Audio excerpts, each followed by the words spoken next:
katanya, semoga kita selalu terjaga dalam dunia yang fana ini. Amin. Amin. Selanjutnya, peserta pemegang nomor undian 132 atas nama Tengku Zaskia Kama. Kepada Tengku Zaskia, tempat dan waktu telah kami sediakan.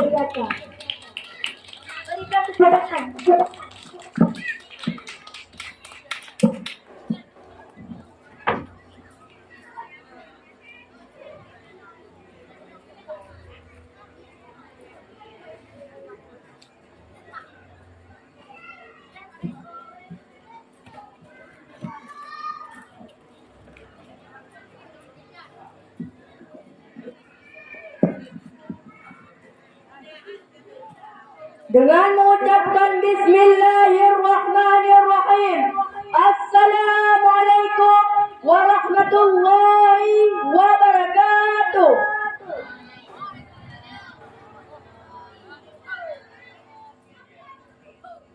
Alhamdulillahilladzi amarna bil 'adli wal ihsan wa ita'i dzil qurban wa yanha 'anil fahsya'i wal munkar wal baghi. Wassalatu wassalamu ala sayyidina Muhammadin wa ala alihi wa sahbihi ajma'in. Amma ba'du. Selama jantung masih berdetak dan urat nadi masih bergerak, marilah kita sama-sama memuja dan memuji Allah Subhanahu wa Ta'ala. Allah yang telah memerintahkan sekalian umat manusia untuk berbuat baik dan berlaku adil. Dan Allah pula yang melarang sekalian umat manusia untuk berbuat kecemaran dan berlaku dusta. Iringan rahmat dan kesejahteraan Allah, semoga saja Allah berikan kepada seorang hamba yang dikasihinya. Beliau adalah seorang Nabi yang mempertegakkan hak asasi, mencintai demokrasi. Dan paling benci dengan korupsi. Itulah utusan Ilahi Muhammad sallallahu alaihi wasallam.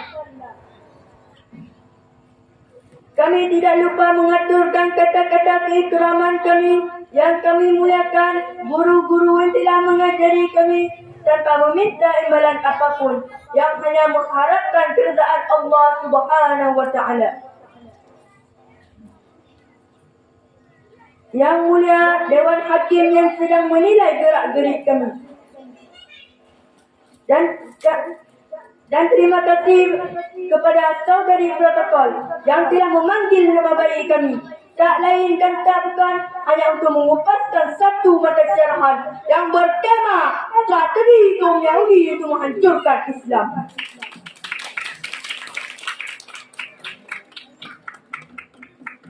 Kalau kita amati fenomena kehidupan manusia pada zaman sekarang ini, persis tak ubahnya.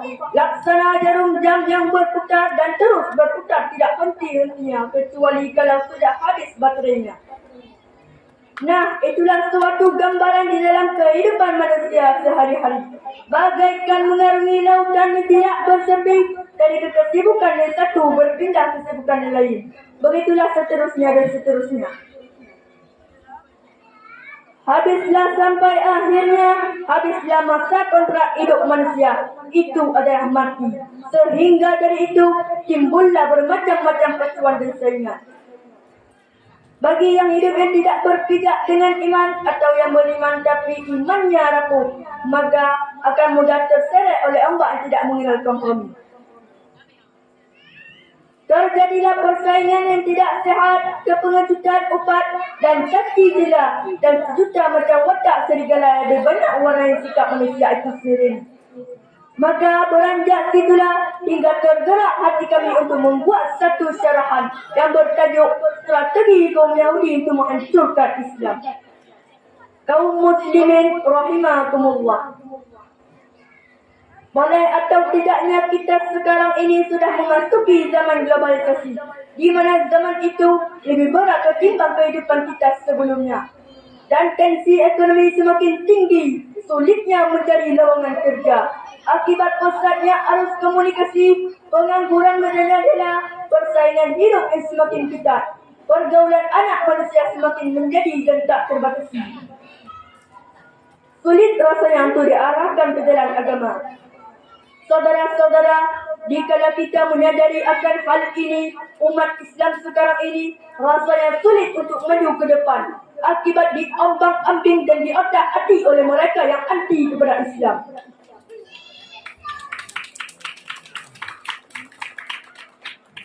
Lalu siapa mereka? Mereka adalah kaum orientalis yang ingin mengikat ajaran agama Islam dengan ajaran sekuler, yang ingin menghilangkan syariat Islam di muka bumi ini.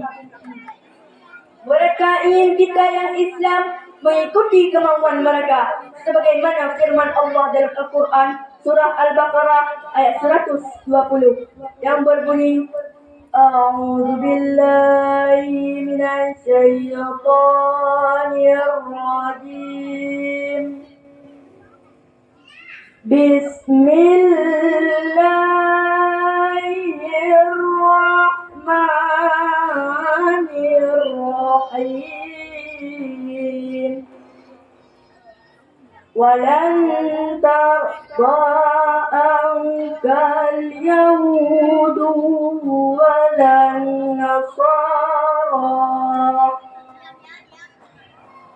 walan nasara hatta tattabi'a millatahum. Sadaqallahul azim. Artinya, sekali-kali tidak akan senang orang kafir kepadamu sehingga engkau ikut mereka. Jangan kaget saudara-saudara, kalau itu masalahnya sekarang telah berjalan ke Indonesia.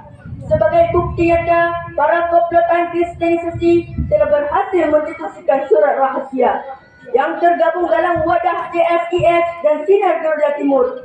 Mereka sudah siap bergandeng dengan pihak-pihak luar dengan dana dan tenaga untuk meruntuhkan tokoh-tokoh Islam. Program yang pertama mereka rencanakan adalah dalam jangka 25 tahun mereka mentargetkan penduduk Islam harus sanggup dikristenisasikan. Bahkan yang lebih dahsyatnya, pada zaman sekarang ini mereka mempengaruhi umat Islam melalui media cetak dan media elektronik agar mereka leluasa memutarbalikkan fakta di tengah-tengah masyarakat.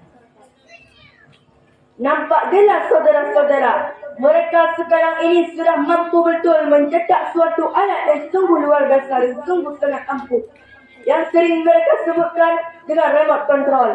Dengan tujuan apa? Dikarenakan mereka ingin menyaksikan siksaan Tuhan di dalam kubur. Sungguh terlaluan.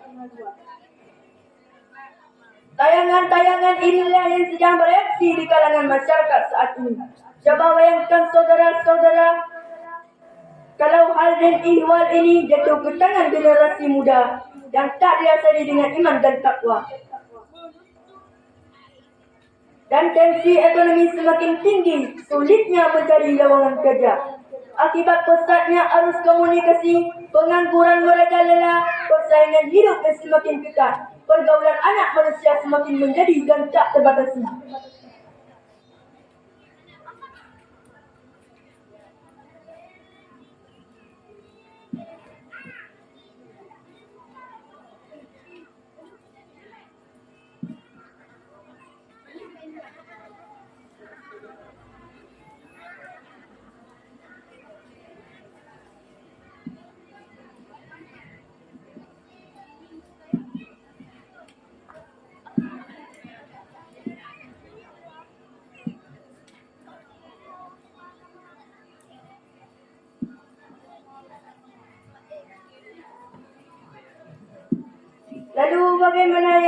Lalu apa lagi yang harus kita banggakan?